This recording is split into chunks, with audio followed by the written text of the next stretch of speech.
Mi nombre es Felipe Hernández Serrano y les voy a hablar acerca de psicodermatosis.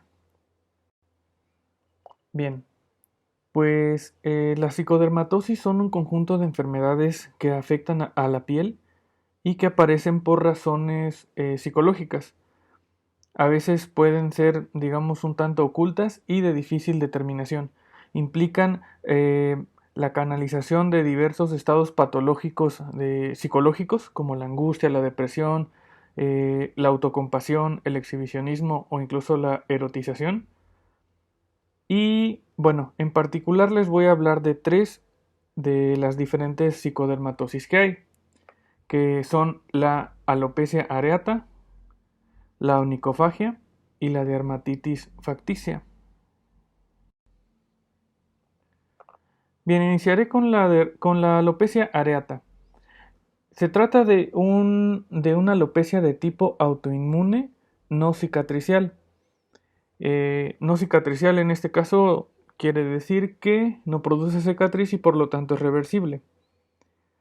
Esta se caracteriza por la pérdida repentina de pelo, por lo general de manera sectorial, que deja áreas alopécicas lisas, principalmente en el cuero cabelludo, aunque puede ocurrir en diferentes áreas. Entonces, puede ser múltiple, total o universal.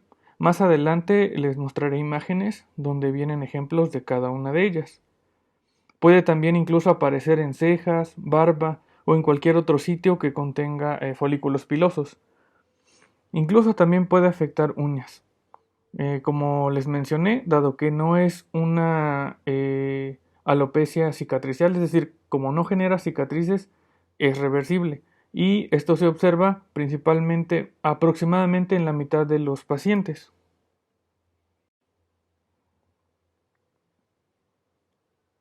Bien, existen diferentes tipos de alopecia. En esta tabla podemos observar algunos ejemplos. Podría ser, por ejemplo, la alopecia areata focal o irregular. Puede ser también totalis o universalis.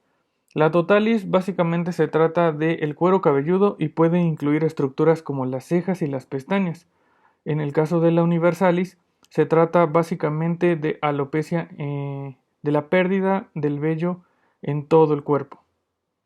También puede ser alopecia maligna, que básicamente se le denomina así porque no responde al tratamiento y es de larga duración. Y otra también muy común, de acuerdo a la bibliografía consultada, es en la forma de cisaifo o también llamada ofiasis. Eh, bien. En cuanto a a epidemiología, la alopecia areata puede afectar a cualquier edad, a cualquier etnia o raza y no distingue, digamos, predominio por sexo, afecta a ambos sexos por igual. La prevalencia mundial es aproximadamente del 0.1 al 0.2%. En México se registra aproximadamente un caso por cada 100.000 habitantes. El riesgo estimado a lo largo de la vida de padecer este tipo de alopecia es de 1.7%. Como les mencioné, puede ocurrir a cualquier edad, aunque existe un predominio de entre los 20 y los 40 años de edad. El 89% de los casos ocurre antes de los 50 y el 20% de los casos se registra en niños. Existen diferentes factores de riesgo que están asociados a padecer alopecia areata.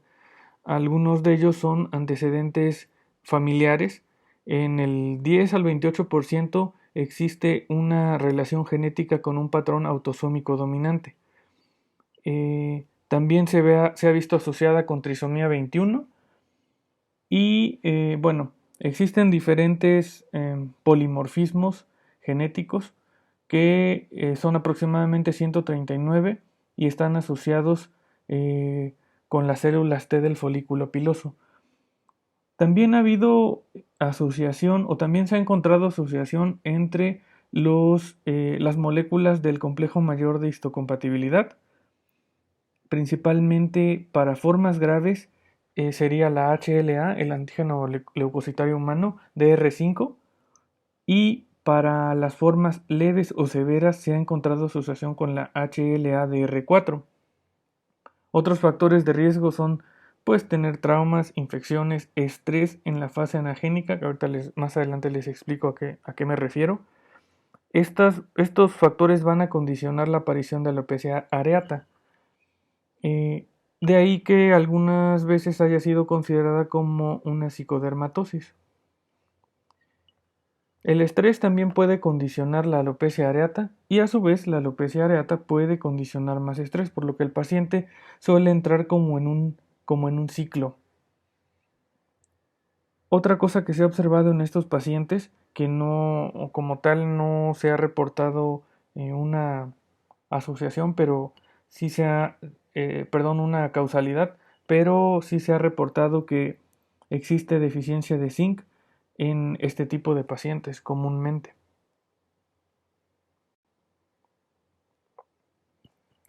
En cuanto a la etiología de la enfermedad, bueno, se trata de una enfermedad autoinmune causada por linfocitos TCD8 que actúan contra el folículo piloso. Es autoinmune, pero tiene una contribución genética significante, la que ya se mencionó, bueno, por los patrones genéticos que se mencionaron en la diapositiva anterior. Bien, en la imagen podemos ver una de las explicaciones que se le han asignado a la etiología de la alopecia areata. Cabe mencionar que en la literatura existen diferentes, digamos, explicaciones de la etiología de este padecimiento. Una de las más aceptadas es la que se observa en la imagen. Bueno, básicamente en la imagen podemos ver por aquí una célula folicular del cabello. Entonces, lo que ocurre es que estas células del folículo piloso empiezan a sobreexpresar moléculas del complejo mayor de histocompatibilidad clase 1 y una molécula llamada NKG2D. Y esta molécula NKG2D se va a unir a un receptor para esta molécula en los linfocitos TCD8+, y que son además también NKG2+. Bueno, una vez que se da esta unión tanto del MHC con el antígeno al receptor del linfocito y de la molécula NKG2D a su receptor, el linfocito TCD8 se convierte en una célula efectora, digamos. De este modo, estas células empiezan a expresar interleucinas 2 y 15 y por mecanismos autócrinos y parácrinos empiezan a mantenerse, digamos, activados. Este linfocito TCD8 va a liberar también interferón gamma y este interferón gamma va a ser reconocido o va a entrar a la vía de las Janus quinasas o las JAK quinasas, también llamada JAK-STAT, dado que participa en este eje. Y esta unión del interferón gamma a las proteínas JAK quinasas va a provocar que se estimule nuevamente el folículo, o perdón, la célula folicular, y esta va a continuar expresando a las moléculas ya mencionadas, la NKG2 de ligando y el MHC1. Como se puede observar, aquí se forma un ciclo de retroalimentación positiva, lo que va a hacer que este mecanismo se mantenga y vaya incrementando. Entonces, algo importante también de mencionar es que los linfocitos, al ser activados, empiezan a liberar granzimas, y estas granzimas son las que van a causar el daño en la célula folicular. Si esto ocurre en la fase anagénica, es cuando se produce, en la fase anagénica del ciclo del pelo, es cuando se da la alopecia areata. Por otro lado, también este mismo ciclo ocurre pero con linfocitos NK y linfocitos TCD4. Estos son atraídos al sitio de la célula folicular debido a la liberación de quimiosinas. Una vez que llegan, nuevamente, también los NK expresan las moléculas NKG2D y también se unen.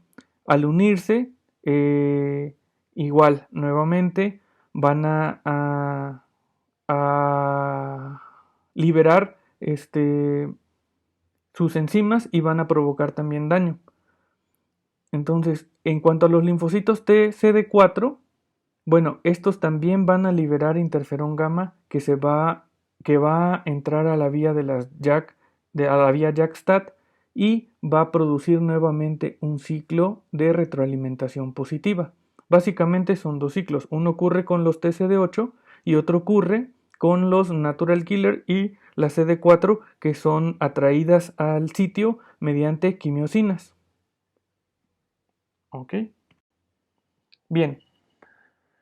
Básicamente esto ocurre debido a que el folículo piloso pierde su privilegio inmunológico y ocurre esta desregularización inmunológica que les mencioné anteriormente. Y esto cuando ocurre en esta fase, estas son las fases del ciclo del cabello. Son la fase anágeno o anagénica, catágeno, telógeno y nuevamente se regresa al ciclo del anágeno. Cuando esta activación de linfocitos y de natural killers ocurre en esta fase, lo que ocurre es que el pelo va a pasar de esta fase directamente a esta fase o a esta fase de manera prematura y el cabello se va a desprender y se va a retrasar, digamos, su crecimiento. Es decir, hay una disfunción en el ciclo del pelo que da lugar a folículos distróficos en anágeno y aumenta la fase de telógeno. Ajá.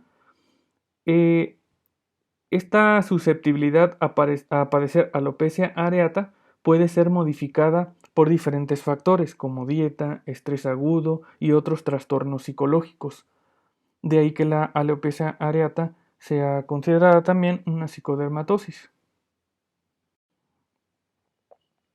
En cuanto al cuadro clínico, bien, en el cuadro clínico se sabe que más o menos el 90% de los casos afecta el cuero cabelludo, la piel cabelluda, aunque también puede afectar otras estructuras como las cejas, también puede afectar prácticamente cualquier parte que contenga vello del cuerpo. Generalmente se manifiestan como placas redondas u ovales de 1 a 3 centímetros, aunque en realidad pueden pueden manifestarse en cualquier tamaño y forma. Pueden ser una placa como tal definida o puede haber placas múltiples confluentes. La piel suele ser lisa y brillante y los pelos no afectados suelen ser normales. Ahora, en la periferia se observan pelos llamados peládicos o también llamados pelos en signo de admiración, que más adelante vamos a ver cómo son esos pelos. Estos pelos blancos, también puede haber pelos blancos o hipopigmentados en esa zona. Ujú. Bueno, la evolución suele ser crónica y asintomática. La recuperación casi siempre es espontánea, aunque puede también haber recidivas y en el 10 a 30% de los pacientes no hay recuperación. Algunos pacientes refieren que antes de la caída del cabello, en la zona afectada, les da una sensación de comezón, es decir, prurito, y una sensación de quemadura. Ujú. Bueno, las formas que pueden ocurrir ya se mencionaron en la tabla anterior, pero igual de las más importantes tenemos la clásica, con una o varias placas, la ofiasis de Celso, la pelada en corona de niñez, la pelada de Calvante, la pelada de Calvante o la total o universal, que como ya se mencionó, básicamente la total es todo el pelo del cuero cabelludo más cejas y pestañas, y la universal es todo el vello del cuerpo, y son aproximadamente el 5% de los casos. En cuanto a los estudios complementarios, pues no se suelen requerir, pero cuando se requieren, se utilizan dermatoscopía y una biopsia guiada por dermatoscopía. Eh, no se suelen ocurrir tampoco, no se suele recurrir tampoco al uso de pruebas de laboratorio para su diagnóstico. Bien, en la dermatoscopía vamos a observar cabellos en signos de exclamación. Esos los podemos ver en esta imagen. Los cabellos en signo de exclamación, bueno, es que aquí no se alcanzan a ver tanto, pero básicamente forman como tal un signo de exclamación. Bueno, también suelen formar puntos amarillos en la base, sobre todo, en la base de cada folículo. También puede haber puntos negros llamados cabellos cadavéricos, que son estos que se observan aquí.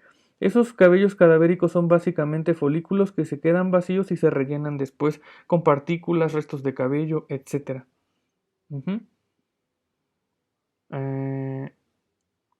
Ok. En cuanto a la anatomía patológica, en la fase aguda, cuando se hace un análisis histológico en la fase aguda, se puede observar un patrón denominado patrón en enjambre de abejas. Básicamente esto se refiere a el infiltrado de células que ocurren en el folículo, entonces en el folículo piloso. Aquí podemos ver la célula folicular y acá todas las células que van llegando al sitio. Esto es lo que da la forma de de enjambre de abejas. Bueno, este hallazgo se encuentra regularmente en la fase aguda y puede estar ausente o presente en la fase crónica.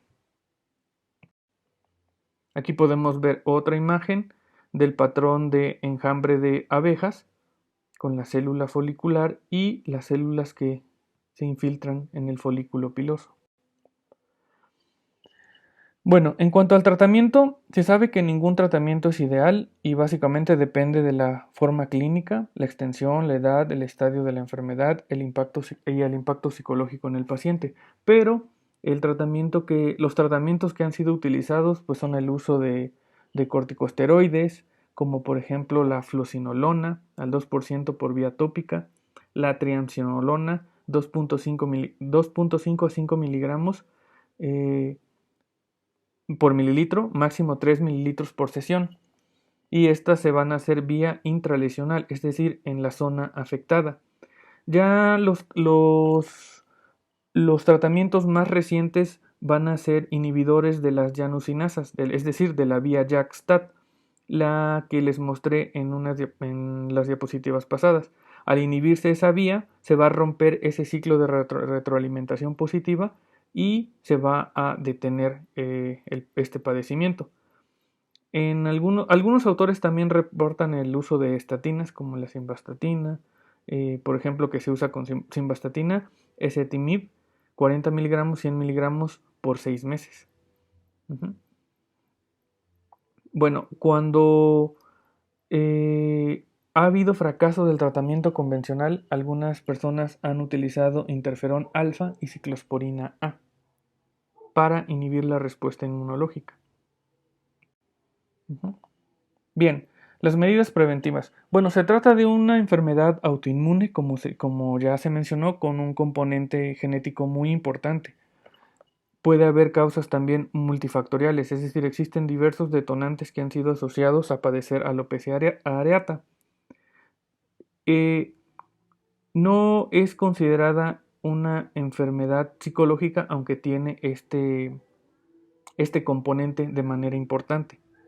Y como tal, no existen medidas preventivas, es decir, dado que se trata de un padecimiento con una etiología autoinmune, como tal no existen medidas que hayan sido estandarizadas para prevenir su padecimiento. Bien, ahora voy a hablar de la alopecia facticia o dermatitis artefacta. Estas básicamente son lesiones autoinfligidas conscientemente por los pacientes con psicosis manifiesta. Principalmente ocurren lesiones en las zonas accesibles de las manos, es decir, en el rostro, en la parte del cuello, en los brazos es muy común, en las piernas. En lugares como la espalda suele ocurrir menos dada la accesibilidad que es muy reducida de las manos. Suelen ser ulceraciones de formas caprichosas, es decir, donde ellos se los quieran hacer. Muchas veces puede haber necrosis e incluso hasta mutilaciones. Llega a haber casos de personas que llegan a mutilarse, por ejemplo, partes un poco más, digamos, completas como pabellón auricular o nariz. Bueno, estos trastornos facticios pueden incluir labios, el pelo, las uñas y el tejido celular subcutáneo. La epidemiología, bueno, principalmente predomina en mujeres adultas. Aquí en la gráfica se representan diferentes lesiones que han sido encontradas en este padecimiento, principalmente úlceras y escoriaciones, como lo podemos ver. También puede haber ampollas, puede haber quemaduras, etc. Las barras amarillas están representando los casos reportados en mujeres y como podemos ver con respecto a los casos de hombres que son los que están en color como lila, pues son en casi todas en prácticamente todas las lesiones son se presentan mucho más. Es rara en niños y adolescentes, pero obviamente también puede ocurrir. En la población general ocurre aproximadamente del 0.1 al 0.3%. En las clínicas psiquiátricas, dadas las patologías que ya presentan este tipo de pacientes, suele ocurrir un poco más, con una prevalencia del 0.5 al 8%. Los factores de riesgo, bueno, ocurren generalmente cuando existen conflictos psicosociales, la madurez emocional es un componente muy importante. Cuando existen también problemas en las relaciones interpersonales, por ejemplo, problemas de pareja, problemas intrafamiliares, etc. También cuando ocurren desórdenes de la personalidad y en algunos casos también con depresión. La etiología es multifactorial, aunque algunos autores han reportado que hay relación con las funciones serotonérgicas, con la personalidad limítrofe y con algunos trastornos de la alimentación, por ejemplo con la anorexia. En la fisiopatología de la dermatitis artefacta es muy variada, desde retraso mental hasta psicosis. El paciente suele autolesionarse para satisfacer una necesidad psicológica. Es decir, este tipo de pacientes básicamente buscan ser notados o recibir algún tipo de atención de su entorno cercano. Pueden asumir incluso el rol de enfermos para evadir una responsabilidad, de ahí que el componente de inmadurez pues también sea muy importante porque suele ocurrir en personas que padecen cierto grado de inmadurez, aun cuando a veces sean adultos. Puede haber, bueno, lo que ya se mencionó, puede haber mutilación con las manos, aunque en algunos casos también pueden ser utilizados instrumentos que pueden ir desde instrumentos del hogar cotidianos hasta incluso armas. Pueden ser también utilizados agentes físicos o químicos que se encuentren en el hogar o en el sitio de trabajo. Muchas veces también este tipo de pacientes reportan, bueno, se reporta amnesia en ellos, es decir, ellos no recuerdan lo que pasó, por lo que el paciente muchas veces no admite que él mismo se causó esa lesión. Incluso a veces intenta, no sé, culpar a otra persona o a otra, sí, o a otra causa. Ujú. Bueno, en cuanto a las lesiones, como mencioné antes, suelen ser lesiones localizadas en partes accesibles a las manos. Aquí en las imágenes podemos observar eh, la lesión de arriba en la figura A. Podemos ver una lesión causada por un paciente con dermatitis artefacta o facticia. Pueden ser ulceraciones que van desde milímetros hasta centímetros, como la que podemos ver precisamente aquí. Puede haber necrosis, También puede haber ampollas, úlceras, quemaduras, escoraciones, equimosis, etc. Puede haber diferentes tipos de lesiones. Dado que son autoinfligidas, pues el tipo de lesión dependerá del mecanismo al que recurra el paciente para autolesionarse. Y bueno, lo que ya mencioné, puede haber automutilaciones de partes un poco más grandes como nariz y pabellón auricular. Podemos ver también en estas imágenes algunos ejemplos de autolesiones. Por ejemplo, aquí vemos una escoriación en el antebrazo. Esta fue causada probablemente con un objeto, dado que las causadas con uñas suelen verse un poco diferentes. Por ejemplo, estas tienen una forma más irregular. Esta es causada con uñas, esta debe ser causada con algún objeto. En esta imagen podemos ver escoraciones con fibras abrasivas, es decir, hay quemaduras por fricción. En esta de acá podemos observar escaras por quemaduras con amoníaco. Como les mencioné, a veces incluso se recurren o los pacientes recurren al uso de sustancias químicas. El diagnóstico se basa en la historia clínica. Se debe de hacer una adecuada anamnesis y una adecuada exploración para identificar factores de riesgo, para evaluar el entorno psicosocial del paciente y poder indagar un poco más para llegar a este tipo de diagnóstico. También pueden usarse vendajes o incluso yeso que se pone sobre las heridas, de acuerdo con la bibliografía consultada, y al hacer este tipo de tratamientos, de medidas, se va a observar que la lesión desaparece, lo cual quiere decir que es una lesión autoinfligida. El tratamiento se basa en tres pilares, principalmente el tratamiento de las lesiones, acorde al tipo de lesión y considerando que muchas veces puede haber infección de la lesión como tal. Entonces, si se requiere utilizar antibióticos, pues deben utilizarse. Otra parte importante es el tratamiento psiquiátrico. Aquí básicamente se trata de buscar la reestructuración de la personalidad del paciente. Y finalmente, pues también tenemos el uso de terapia farmacológica, principalmente ansiolíticos como la sertralina y la fluoxetina. Ahora les voy a hablar de la onicofagia. La onicofagia es el acto de morder y comerse las uñas. Es un trastorno del comportamiento que ha sido identificado tanto en niños como en adultos. Predomina principalmente en varones adolescentes. En escolares también puede ocurrir y su frecuencia se reporta aproximadamente entre el 28 y 33%. Factores de riesgo. Bien, los factores de riesgo existen diversos. Por ejemplo, se ha observado que cuando existe historia de ambos padres del paciente que hayan padecido onicofagia, el riesgo de padecerla es de 3 a 4 veces mayor que los que no tienen este factor. Otros factores son factores ambientales, incluso a veces del entorno familiar, que muchas veces, por ejemplo, si los papás los padecen, a veces los niños buscan imitar ese comportamiento.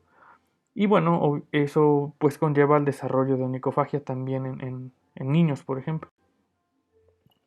La etiología es eh, La etiología específica es desconocida, pero se sabe que es multifactorial. Como ya se mencionó, involucra diferentes factores de riesgo.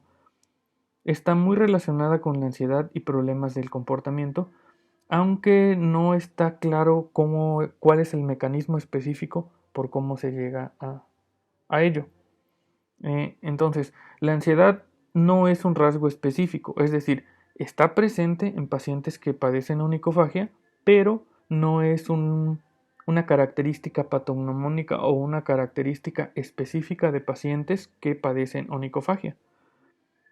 También se ha reportado que la actividad motora inadecuada podría incrementar la onicofagia. En cuanto a su fisiopatología, pues podría ser debida al estrés, aunque no siempre va de la mano, o sea, suele ocurrir, pero a veces se ha reportado que el paciente solo reporta aburrimiento o simple inactividad. puede ser un comportamiento incluso automático. Y muchas personas lo hacen, por ejemplo, cuando están a la espera en el teléfono, o mientras leen algún libro, o mientras están viendo la televisión, etc. Puede haber tensión al resistir los impulsos a morder. Muchas veces cuando evitan hacerlo, se genera una tensión en ellos, y al momento de volver a morderse las uñas, viene una sensación de alivio y de placer. El cuadro clínico, bueno, las uñas suelen verse anormalmente desiguales, o incluso puede haber ausencia de ellas. En la imagen podemos ver cómo cada uña está, digamos, demasiado corta porque ha sido pues mordida por el paciente. Puede observarse también la cutícula rasgada. Bueno, para empezar, acá en la imagen de arriba vamos a ver de manera muy general las partes de una uña sana, normal, digamos, que es el cuerpo ungueal, el paroniquio, la lúnula y el eponiquio. Puede haber también en la zona signos de hemorragia, por aquí se alcanza a ver. Obviamente suelen ser puntos pequeños, pero son signos de hemorragia por la lesión que se ha infligido el paciente. Puede también observarse macrolúnula y pérdida del brillo en la uña. Y generalmente no suele ocurrir en pulgares. Probablemente esto se deba a, digamos, a que el resto de los dedos son más accesibles que los pulgares para la boca, y que probablemente la uña del dedo pulgar suele ser más gruesa y no tan fácil de morder.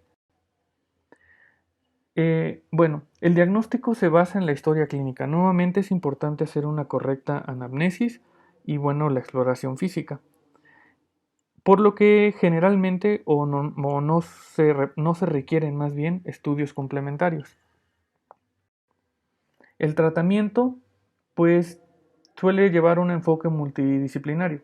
Básicamente lo que se intenta aquí es el control de estímulos, como el estrés, la inactividad, porque como se mencionó muchas veces, no es solo el estrés, a veces es que a este tipo de pacientes suelen recurrir a morderse las uñas cuando, digamos, no tienen nada que hacer o otra cosa que hacer. Sobreestimulación, por ejemplo, que no tengan cutículas astilladas o nada que tenga en las uñas que les cause, digamos, esa ansiedad de estárselas mordiendo o quitándoselas. Ujú. Una cosa importante aquí es recordar, bueno, es hacer hincapié en que el castigo no funciona como medida de tratamiento, porque incluso a veces muchos padres suelen castigar al niño o al paciente pediátrico por morderse las uñas. Sin embargo, esto lo que va a hacer es generarle pues más estrés al niño, y lejos de ayudar va a empeorar esta condición. Algunas veces se suele recurrir incluso al uso de antidepresivos tricíclicos, aunque no han sido aprobados por la FDA para su uso como tal para este tipo de padecimiento. Pero algunos de los utilizados son la clomipramina, 120 miligramos día, y desipramina, 135 miligramos día. Esto se ha observado en estudios realizados, pero como repito, no han sido aprobados por organismos como la FDA.